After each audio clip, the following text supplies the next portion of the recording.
Hello, welcome to my YouTube channel. അപ്പൊ ഞാൻ ഇന്ന് ഈ വീഡിയോയിലൂടെ BSc ഫോറസ്ട്രിയെ കുറിച്ചാണ് പറയാൻ പോകുന്നത്. കാരണം വെച്ചാൽ കഴിഞ്ഞൊരു ഞാൻ അഗ്രികൾച്ചറിനെ കുറിച്ച് ഒരു വീഡിയോ ചെയ്തപ്പോൾ കുറച്ച് കുട്ടികളൊക്കെ ചോദിച്ചിട്ടുണ്ടായിരുന്നു BSc ഫോറസ്ട്രിയെ കുറിച്ചൊന്ന് പറയാമോന്ന്. അപ്പൊ ഞാൻ ഇങ്ങനെ ഒരു ലോങ് വീഡിയോ ചെയ്യാമെന്ന് വിചാരിച്ചു. അപ്പൊ ഞാൻ ഈ BSc ഫോറസ്ട്രിന്റെ സാധ്യതകൾ തേടിപ്പോയപ്പോഴാണ് സത്യം പറഞ്ഞാൽ എനിക്ക് മനസ്സിലായത്. ശരിക്കും പറഞ്ഞാൽ എനിക്കും വലിയൊരു അറിവൊന്നും ഉണ്ടായിരുന്നില്ല. കാരണം കുറെ ആളുകൾ ഇതിനെ കുറിച്ച് സംസാരിക്കുന്നത് നമ്മൾ കേൾക്കാറില്ല. പക്ഷെ ഒത്തിരി സാധ്യതകളുള്ള ഒരു കോഴ്സ് തന്നെയാണ് BSc ഫോറസ്ട്രി എന്ന് പറയുന്നത്. നമ്മളൊരു ഗവൺമെന്റ് സർവീസിലൊക്കെ കയറി കഴിഞ്ഞാൽ ഇതിന്റെ സാലറി പോലും ഭയങ്കര പ്രഡിക്റ്റബിൾ ആണ്. ഒരു 3 to 5 lakh ഒക്കെ നമുക്ക് പെർ മന്ത് നമുക്ക് സാലറി ആയിട്ട് കിട്ടാൻ ചാൻസ് ഉള്ള ഒരു കോഴ്സ് തന്നെയാണ് BSc ഫോറസ്ട്രി എന്ന് പറയുന്നത്. അപ്പം ഇന്ന് ആ ഒരു കോഴ്സിന് ഡീറ്റെയിൽ ആയിട്ടുള്ള കാര്യം, അതായത് അതിന്റെ കോഴ്സ് എങ്ങനെയാണ്, അതിന്റെ ഫീസ് എങ്ങനെയാണ്, അതിന്റെ കരിയർ ഓപ്പർച്യൂണിറ്റി എന്താണ്, ഇത്തരത്തിലുള്ള എല്ലാ കാര്യങ്ങളാണ് നമ്മൾ ഇന്ന് വീഡിയോയിലൂടെ ഡിസ്കസ് ചെയ്തു പോകുന്നത്. അപ്പൊ നിങ്ങൾ ഈ വീഡിയോ ഇഷ്ടമാണെങ്കിൽ ലൈക്ക് ചെയ്യണം. ഒപ്പം തന്നെ നിങ്ങൾ ഇതുവരെ ചാനൽ സബ്സ്ക്രൈബ് ചെയ്തിട്ടില്ലെങ്കിൽ സബ്സ്ക്രൈബ് ചെയ്യണം. നിങ്ങൾക്ക് എന്തെങ്കിലും കാര്യങ്ങൾ ചോദിക്കാനോ അല്ലെങ്കിൽ എന്തെങ്കിലും വീഡിയോസ് ചെയ്യണമെന്ന് ആഗ്രഹം ഉണ്ടെങ്കിലൊക്കെ നിങ്ങൾക്ക് കമന്റ് ചെയ്യാം. അപ്പൊ നമുക്ക് വീഡിയോയിലേക്ക് പോകാം.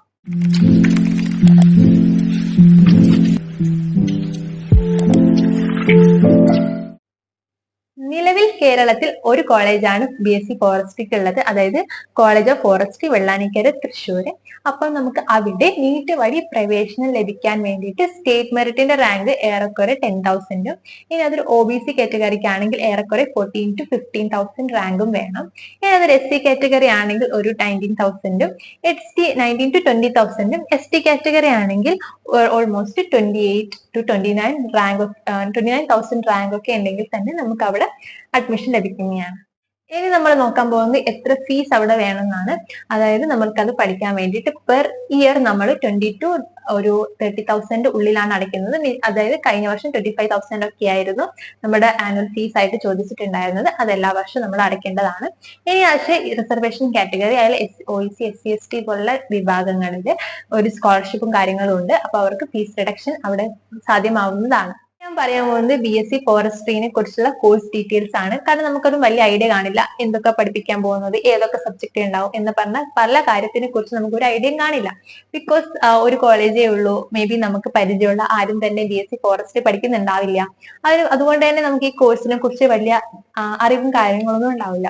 അപ്പൊ ഞാൻ ഇപ്പം ഏതൊക്കെ സബ്ജക്റ്റ് ആണ് നമുക്ക് പഠിക്കാനുള്ളതെന്നുള്ള നോക്കാം. ഞാനത് ഒരു ഓർഡറിൽ വായിച്ചു തരാം കേട്ടോ. Biology, endobotany, wood anatomy, fundaments of geology and soil science, plant biochemistry, biotechnology, forest engineering and survey, forest pathology, dendrology, nursing management. അപ്പം ഇത്രയാണ് നമ്മളുടെ ഒരു സബ്ജക്ട് അല്ലെങ്കിൽ സിലബസ് എന്ന് പറയുന്നത്.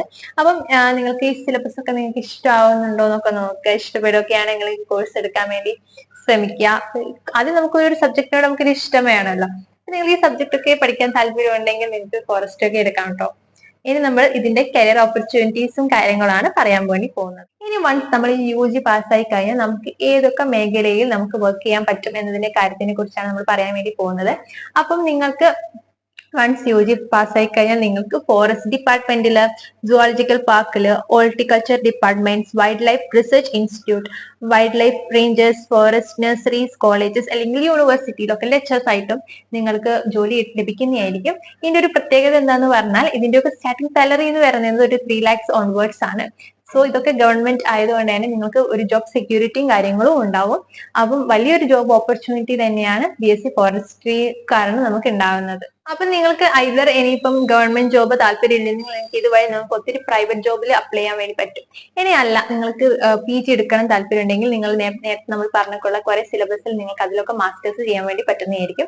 അതുകൊണ്ട് തന്നെ നിങ്ങൾ കുറച്ചും കൂടി നിങ്ങൾക്ക് എന്താ പറയാ നമ്മുടെ നോളജ് അല്ലെങ്കിൽ ഡിഗ്രി കൂടുന്നതിനനുസരിച്ചിട്ട് നമുക്ക് വീണ്ടും കുറെ ജോബ് ഓപ്പർച്യൂണിറ്റീസും കാര്യങ്ങളും ഉണ്ട്. പിന്നെ ഈ ഗവൺമെന്റ് പഠിക്കുന്ന ഒരു ഗുണം എന്താന്ന് പറഞ്ഞാൽ നമുക്ക് എല്ലാ ഗവൺമെന്റ് ടെസ്റ്റും നമുക്ക് എഴുതാൻ വേണ്ടി പറ്റും.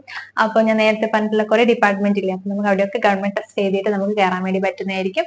വൺസ് നമുക്ക് അവിടെ കയറി കിട്ടിക്കഴിഞ്ഞാൽ നമുക്ക് നമ്മുടെ സാലറിയും നമുക്ക് അൺപ്രഡിക്റ്റബിൾ ആയിരിക്കും. അപ്പം ഈ കോഴ്സ് വളരെ ചെറിയ നെറ്റ്ഷെല്ലാണ് ഞാൻ പറഞ്ഞിട്ടുള്ളത്. എന്തെങ്കിലും ഡൗട്ടും കാര്യങ്ങളും ഉണ്ടെങ്കിൽ നിങ്ങൾക്ക് കമന്റ് ചെയ്യാം. അല്ലെങ്കിൽ നിങ്ങൾക്ക് ഞാൻ ഇൻസ്റ്റ ID കൊടുക്കാം, നിങ്ങൾ അതിൽ എനിക്ക് മെസ്സേജ് ചെയ്താൽ മതി. അപ്പോൾ നിങ്ങൾക്ക് ഈ വീഡിയോ ഇഷ്ടമാണെങ്കിൽ ലൈക്ക് ചെയ്യണം, കമന്റ് ചെയ്യണം, നിങ്ങൾക്ക് ഷെയർ ചെയ്യാം, ചാനൽ സബ്സ്ക്രൈബ് ചെയ്യണം. അപ്പൊ നമുക്ക് അടുത്തൊരു വീഡിയോ ആയിട്ട് കാണാം. അതുവരേക്കും ബൈ.